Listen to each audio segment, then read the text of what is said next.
প্রিয় শিক্ষার্থীরা, গত ক্লাসে আমরা ইংরেজির হার্ট অর্থাৎ ভার্ব নিয়ে আলোচনা করেছিলাম। আজকের এই ক্লাসে আমরা ইংরেজির সবচেয়ে গুরুত্বপূর্ণ আইটেম টেন্স নিয়ে আলোচনা করব। তোমরা যারা রাইট ফর্ম ভার্ব থেকে ভয় পাও, একই সাথে সেন্টেন্স মেক করতে ভয় পাও, এমনকি সামনে কোনো প্রতিযোগিতামূলক পরীক্ষায় অংশগ্রহণ করবে, তাদের জন্য আজকের এই ক্লাসটি আশীর্বাদ স্বরূপ। তাই চলো দেরি না করে আজকের এই ক্লাসটি শুরু করা যাক।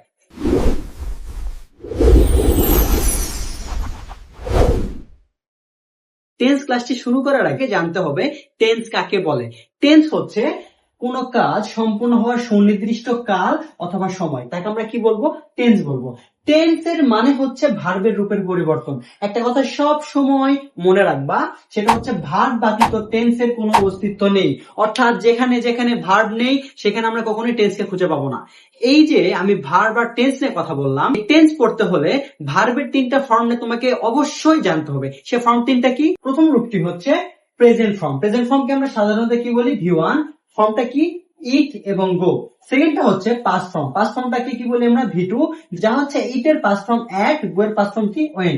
3 নম্বর ফর্মটা হচ্ছে পাস্ট পার্টিসিপল ফর্ম, যাকে আমরা বলি ভি3, এবং এটার পাস্ট পার্টিসিপল ফর্মের রূপটা কি? ইট অ্যাট, সেটা হচ্ছে ইটেন, আর একটা হচ্ছে গো ওয়েন, সেটা হচ্ছে কি? গান। এই পর্যায়ে আমরা টেন্স কত প্রকার এবং প্রত্যেকটা প্রকার নিয়ে বিস্তারিত আলোচনা করব। টেন্সকে প্রধানত 3 ভাগে ভাগ করা হয়: present tense, past tense, future tense. এই যে আমি প্রেজেন্ট বললাম, পাস্ট বললাম, ফিউচার বললাম, এই প্রত্যেকটা টেন্সকে আবার আলাদা আলাদা করে 4 ভাগ ভাগ করা হয়। প্রথম ভাগের নাম আমরা বলি present indefinite, present continuous, present perfect, present perfect continuous. আবার একইভাবে আমরা কি বলি? Past indefinite, past continuous, past perfect, past perfect continuous. এবং লাস্টলি আমরা কি বলি? ফিউচারের সাথে future indefinite, future continuous, future perfect, future perfect continuous. আমরা এই পর্যায়ে প্রত্যেকটি প্রকার কাকে বলে এবং এদের সংজ্ঞা এবং উদাহরণগুলো নিয়ে বিস্তারিত আলোচনা করব। প্রেজেন্ট টেন্স হচ্ছে বর্তমান কালে কোনো কাজ করা বোঝায়। অর্থাৎ আমি বর্তমানে যে কাজ করছি তাকে আমরা কি বলি? Present tense. উদাহরণ আমি কি দিয়েছি? আই এম প্লেইং ক্রিকেট, মানে আমি কখন খেলছি? আমি এখন খেলছি। এই যে আমি বর্তমানে খেলছি, এই বর্তমানে খেলার কারণে আমি এটাকে ভাগ করছি কি হিসেবে? প্রেজেন্ট টেন্স হিসেবে। প্রেজেন্ট টেন্সের যে প্রথম ভাগটি আছে সেই ভাগকে আমরা কি বলি? Present indefinite tense. Present indefinite tense কাকে বলে? বর্তমানে কোনো কাজ করা বা হওয়া বোঝাবে, চিরন্তন সত্য বোঝাবে এবং অভ্যাসগত কাজ বোঝাবে, তাকে আমরা কি বলবো? Present indefinite tense. এই যে প্রেজেন্ট ইনডেফিনিট টেন্স বললাম, এই টেন্সের যে স্ট্রাকচার সেটা হচ্ছে সাবজেক্ট, তারপরে থাকবে ভার্ব, তারপর থাকবে কি? অবজেক্ট। এই ভার্বের সাথে কি যোগ হতে পারে? S by es. কখন এস বাই এস যোগ হবে? যদি subject third person singular number হয় তাহলে আমরা ভার্বের সাথে এস বাই এস যোগ করব। Verb third person singular number না হয় তাহলে আমরা কখনোই এস বাই এস যোগ করব না। উদাহরণ কি দিয়েছি আমি? I eat rice. এখানে আই হচ্ছে কি? ফার্স্ট পারসন, সেহেতু আমরা ভার্বের সাথে কোনো এস বাই এস যোগ করিনি। কিন্তু এখানে হি হচ্ছে থার্ড পারসন, এর জন্য আমরা ভার্বের সাথে কি যোগ করেছি? S by es. এখানে যে দুইটা উদাহরণ দেওয়া হয়েছে, আই ইট রাইস, আরেকটি হচ্ছে হি প্লেস ক্রিকেট, এই দুইটাই কিসের উদাহরণ? প্রেজেন্ট ইনডিফিনিট টেন্সে।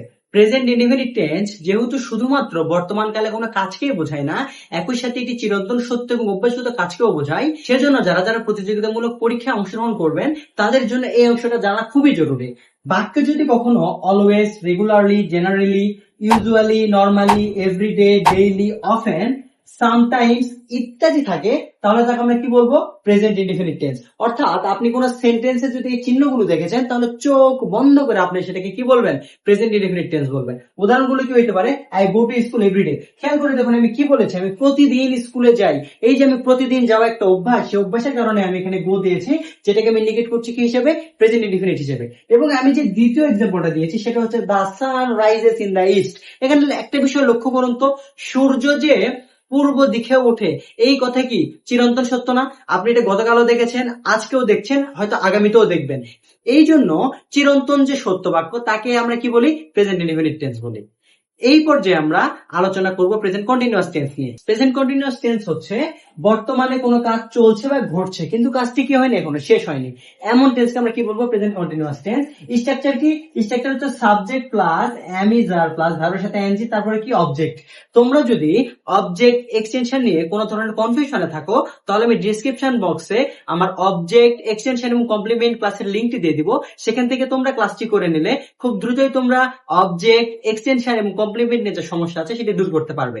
সাবজেক্ট প্লাস অ্যামিজার প্লাস ভার্বের সাথে আইএনজি, স্ট্রাকচার অনুযায়ী আমাদের সেন্টেন্সে কি হতে পারে, he is going to market. কিন্তু এখানে একটা শর্টকাট আছে। শর্টকাটটা কি, তুমি যদি কখনো কোনো সেন্টেন্সে দেখো now, at present, day by day, at this moment কিংবা গ্রাজুয়ালি এই ওয়ার্ড গুলো আছে বা ফ্রেজ গুলো আছে, তাহলে তুমি নিশ্চিন্তে সেটাকে কি বলবে, প্রেজেন্ট কন্টিনিউয়াস টেন্স। যেমন উদাহরণে কি বলেছি আমি, আই এম রিডিং এ বুক নাও। খেয়াল করে দেখো এখানে নাও হচ্ছে কিসের চিহ্ন, প্রেজেন্ট কন্টিনিউয়াস টেন্স হওয়ার চিহ্ন। রাইট ফর্ম ভার্বস এর মধ্যে সবচেয়ে বেশি সংখ্যক যে টেন্সটি আছে সেটি হচ্ছে present perfect tense. Present perfect tense কাকে বলে, কোন কাজ এইমাত্র শেষ হয়েছে কিন্তু তার কি বিদ্যমান এখনো, ফলাফলটা এখনো বিদ্যমান। এটা স্ট্রাকচার কি, সাবজেক্ট প্লাস হ্যাভ বা হ্যাজ প্লাস ভি3 প্লাস অবজেক্ট। এবং একই সাথে তুমি যদি কোনো বাক্যে just, just now, recently, already, lately, yet এই শব্দগুলো দেখতে পাও, তাহলে চোখ বন্ধ করে কি বলে দিবে সেটাকে, প্রেজেন্ট পারফেক্ট টেন্স। উদাহরণ কি, উদাহরণ হচ্ছে she has already finished the work, মানে কি সে মাত্র কাজটি শেষ করেছে, তার যে কাজ শেষ হয়েছে সে কাজের ফলাফলটা এখনো বিদ্যমান। এই জন্য আমরা এটাকে কি বলবো, প্রেজেন্ট পারফেক্ট টেন্স। প্রেজেন্ট টেন্সের যে একদম সর্বশেষ ভাগ, সেই ভাগকে আমরা কি বলি, present perfect continuous tense. Present perfect continuous tense কাকে বলে, কোন কাজ অতীতে শুরু হয়েছে কিন্তু এখনো চলমান, অর্থাৎ কোন কাজ অনেক আগে শুরু হয়েছে কিন্তু সেটা এখনো চলছে, এই কাজকে আমরা বলতে পারি প্রেজেন্ট পারফেক্ট কন্টিনিউয়াস। এখন স্ট্রাকচারটা কি, স্ট্রাকচার হচ্ছে সাবজেক্ট থাকবে, তারপরে হ্যাভ বা হ্যাজ এর পরে বিন, ভার্বের সাথে আইএনজি, সিন্স বা ফর প্লাস টাইম। এখানে সিন্স বলতে আমরা অনির্দিষ্ট সময় এবং ফর বলতে আমরা নির্দিষ্ট সময় বুঝিয়েছি। উদাহরণগুলো দেখলে আমরা আরো বেশি ক্লিয়ার হয়ে যাব। উদাহরণে বলেছি it has been raining since night. এখানে যে আমি সিন্স ওয়ার্ডটা দিয়েছি সেটা নাইটের পূর্বে দিয়েছি।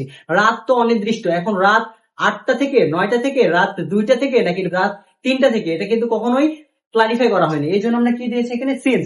কিন্তু আমি যখন বলেছি she has been reading for 2 hours, এখানে কিন্তু আমি ঘন্টাকে কি করে দিয়েছি, একদম নির্দিষ্ট করে দিয়েছি, উল্লেখ করে দিয়েছি, এই জন্য আমি এখানে কি বসিয়েছি, ফর বসিয়েছি। প্রেজেন্ট টেন্সের আলোচনার শেষে আমরা এখন আলোচনা করব পাস্ট টেন্স নিয়ে। পাস্ট টেন্সটা হচ্ছে বেসিক্যালি কোনো কিছুর হয়ে গেছে, অর্থাৎ অতীতকালে কোনো কাজ সম্পূর্ণ হয়েছে তাকে আমরা কি বলি, পাস্ট টেন্স। যেমন উদাহরণে কি বলা হয়েছে, হি প্লেড ফুটবল। এখানে হি, এখানে প্লেড, এখানে ফুটবল, এই তিনটা যে ওয়ার্ড, এই তিনটা ওয়ার্ড দ্বারা কি বোঝাচ্ছে যে সে একসময় ফুটবল খেলেছিল, অর্থাৎ কাজটি অতীতে সম্পন্ন হয়ে গেছে।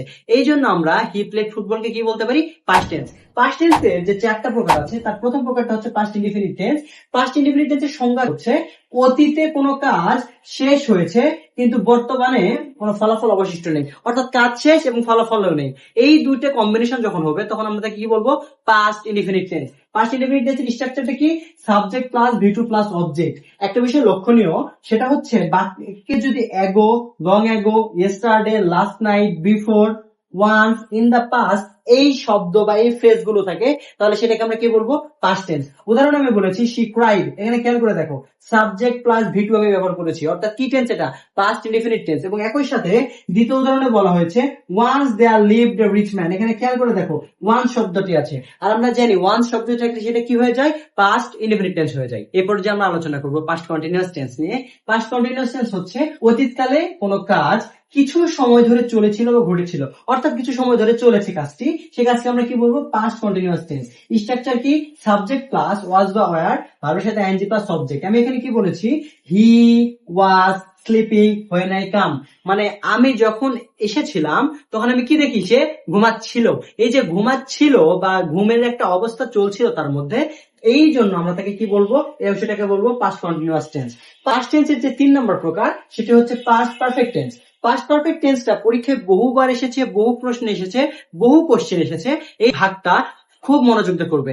এখন আমরা প্রশ্নে চলে যাব যে পাস্ট পারফেক্ট টেন্স কাকে বলে। পাস্ট পারফেক্ট টেন্স হচ্ছে বেসিক্যালি অতীতে দুটি কাজ সম্পন্ন হয়ে থাকলে, অর্থাৎ অতীতে দুটো কাজ শেষ হয়ে গেছে, এই শেষ হয়ে দুটো কাজের মধ্যে যেটি আগে শেষ হয়েছে সেটাকে আমরা কি বলবো, পাস্ট পারফেক্ট টেন্স। এবং যেটি পরে ঘটেছিল, অর্থাৎ কি পরে শেষ হয়েছে, তাকে আমরা কি বলবো, পাস্ট ইনডিফিনিট টেন্স।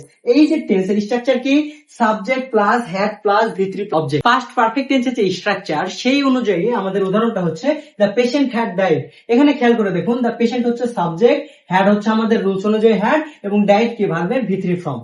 এই যে আমরা পাস্ট পারফেক্ট নিয়ে আলোচনা করছিলাম, এই আলোচনার মধ্যে একটা খুব গুরুত্বপূর্ণ জিনিস উঠে আসে, সেটা হচ্ছে বিফোর এবং আফটারের ব্যবহার। বিভিন্ন প্রতিযোগিতামূলক পরীক্ষায় যখন এই প্রশ্নগুলো আসে আমরা সাধারণত কি হয়ে যায়, কনফিউজড হয়ে যাই। এই অংশটা তুমি যদি মনোযোগ দিয়ে দেখো তাহলে আমি আশা করছি এরপর থেকে তোমার কনফিউজড হবে না। যেমন কি বলেছি আমি, বিফোর এবং আফটার এর শর্টকাটটা কি? বিফোর এর আগে সবসময় কি বসে? পাস্ট পারফেক্ট এবং পরে কি থাকে? Past indefinite. এবং আমি যে আফটার বলছি, আফটার এর আগে থেকে কি? পাস্ট ইনডিফিনিট এবং তারপরে কি থাকে? Past perfect. অর্থাৎ বিফোর এর আগে বসে পাস্ট পারফেক্ট এবং আফটার এর পরে বসে কি? Past perfect. উদাহরণ কি দিয়েছি? উদাহরণ দিয়েছি the patient had died before the doctor came. অর্থাৎ কি? ডাক্তার আসিবার পূর্বে রোগীটি মারা গেল। আবার আমি কি বলেছি? দ্য ডক্টর কেম, আগে ডাক্তার আসলো, after the patient had died, তারপর কি হলো? রোগীটি মারা গেল। পাস্ট টেন্সের সর্বশেষ যে প্রকার সেটা হচ্ছে কি? Past perfect continuous tense. Past perfect continuous টেন্সের যে সংজ্ঞা সেটা আমরা খুব মনোযোগ দিয়ে একটু বোঝার চেষ্টা করব। সংজ্ঞাটা হচ্ছে অতীতকালে সংঘটিত হওয়া দুটি কাজের মধ্যে একটি কাজ শুরু হওয়ার আগে অন্য একটি কাজ কি হচ্ছে? দীর্ঘ সময় ধরে চলেছিল, এরূপ বোঝাবে। অর্থাৎ দুটি কাজ শুরু হয়েছিল, কিন্তু ওই দুটি কাজের মধ্যে যে কাজটি একটা দীর্ঘ সময় ধরে চলেছিল সেই কাজটিকে আমরা কি বলবো? Past perfect continuous tense.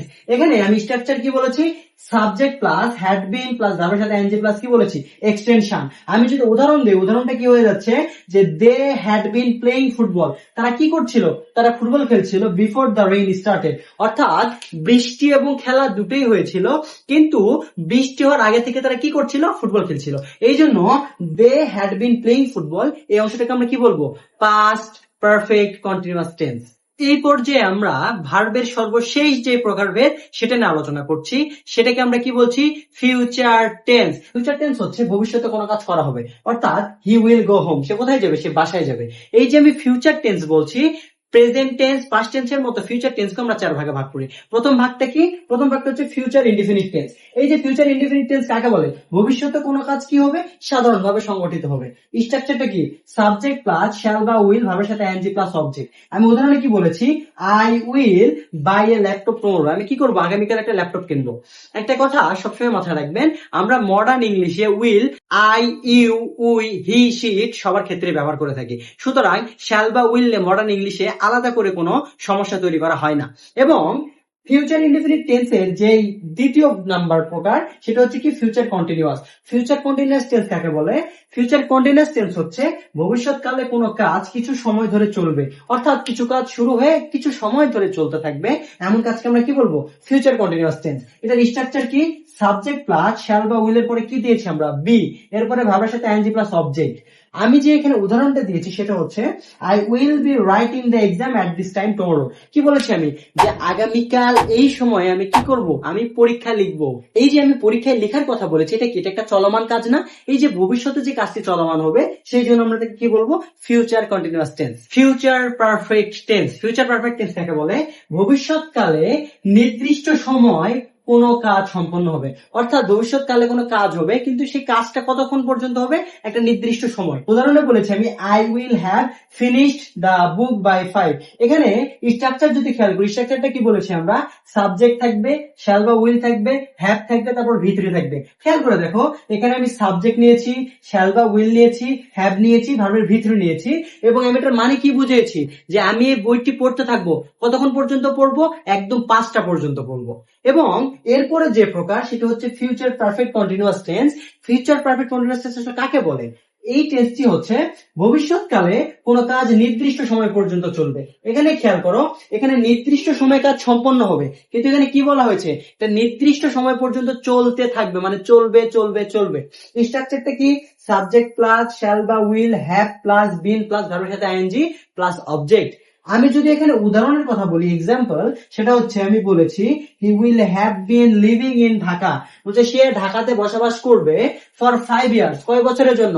5 বছরের জন্য। কবে থেকে? বাই নেক্সট মান্থ, পরের মাস থেকে। এই পর্যায়ে আমরা বিগত বছর পরীক্ষায় আসা কিছু টেন্স রিলেটেড কোশ্চেন সলভ করব। কোশ্চেন সলভের যে প্রথম যে কোশ্চেন, সেখানে বলা হয়েছে the train dash before I reach the station. এখানে যে ড্যাশটা আছে বা যে এখানে যে শূন্যস্থানটা আছে, শূন্যস্থানে কি বসবে? A number left, B number was leaving, C number has left, নাকি ডি নাম্বার হ্যাড লেফট? এই যে এই প্রশ্নের উত্তরটা তোমরা নিচে আমাকে কমেন্ট বক্সে জানাবে। এরপর যে দ্বিতীয় নম্বর প্রশ্নটি বলা হয়েছে আইডেন্টিফাই দ্য কারেক্ট সেন্টেন্স। এখানে সেন্টেন্স গুলো কি করো? আইডেন্টিফাই করো। প্রথমে বলা হয়েছে আই এম বিলিভিং ইউ, আমি তোমাকে কি করি? বিশ্বাস করি। দ্বিতীয় নম্বরে বলা হয়েছে I have been knowing him for years. C নম্বরে বলা হয়েছে I have known him for years. এবং 2 নম্বরে বলা হয়েছে I am knowing him for years. এই জায়গাতে আমি তোমাদের নতুন একটা রুলস দেবো। রুলসটা হচ্ছে নো হচ্ছে একটা স্ট্যাটিক ভার্ব, অর্থাৎ নো এর সাথে কখনোই ভার্বের সাথে আইএনজি বসে না। কিন্তু তোমরা যদি লক্ষ্য করো সি নাম্বারটাতে আমরা এখানে নোনকে কি করেছি, ভি3 ফর্ম করে দিয়েছি এবং তার আগে কি দিয়েছি, হ্যাভ। এবং যেহেতু আমরা এখানে ফর ইয়ার্স যুক্ত করেছি, সময়ের ব্যাপ্তি থাকা সত্ত্বে এটি প্রেজেন্ট কন্টিনিউয়াস টেন্স না হয়ে এটি কি হয়েছে, প্রেজেন্ট পারফেক্ট টেন্স। অর্থাৎ এখানে যে কারেক্ট সেন্টেন্স সেটা হচ্ছে সি নাম্বার। পরীক্ষায় আসা 3 নম্বর কোশ্চেনটি হচ্ছে ওয়াটার বয়েলস এট 100 ডিগ্রি সেলসিয়াস। এই যে আমি এখানে সেন্টেন্সটা লিখেছি, সেন্টেন্সটা আসলে কোন টেন্স? 1 নম্বরে বলা হয়েছে present indefinite tense, present continuous tense, past perfect tense নাকি ফিউচার পারফেক্ট টেন্স। একটা কথা আমি তোমাদের পড়ানোর সময় বলেছিলাম, যে এই বিষয়টা চিরন্তন সত্য তাকে আমরা কি বলি, প্রেজেন্ট ইনডিফিনিট টেন্স। এখানে তোমরা লক্ষ্য করে দেখো তো, ওয়াটার বয়েলস এট 100 ডিগ্রি সেলসিয়াস, এটা কি চিরন্তন সত্য এবং বৈজ্ঞানিকভাবে সত্য বাক্য না? যেহেতু এটা চিরন্তন সত্য এবং বৈজ্ঞানিকভাবে সত্য বাক্য, এই জন্য এটিকে আমরা কি বলবো, প্রেজেন্ট ইনডিফিনিট টেন্স। তো ধন্যবাদ, আজকের ক্লাস এই পর্যন্তই। আমরা পরবর্তী ক্লাস থেকে রাইট ফর্ম অফ ভার্বস নিয়ে বিস্তারিত আলোচনা শুরু করব। তোমরা যারা যারা রাইট ফর্ম অফ ভার্বস এবং ফ্রি হ্যান্ড রাইটিং এ আরো বেশি ভালো করতে চাও, তারা আমার আগের ক্লাস ভার্ব এবং একই সাথে এই ক্লাসটি খুব মনোযোগ দিয়ে করবে। এবং দেখা হচ্ছে পরবর্তী ক্লাসে। ততদিন পর্যন্ত সবাই ভালো থাকো। আসসালামু আলাইকুম।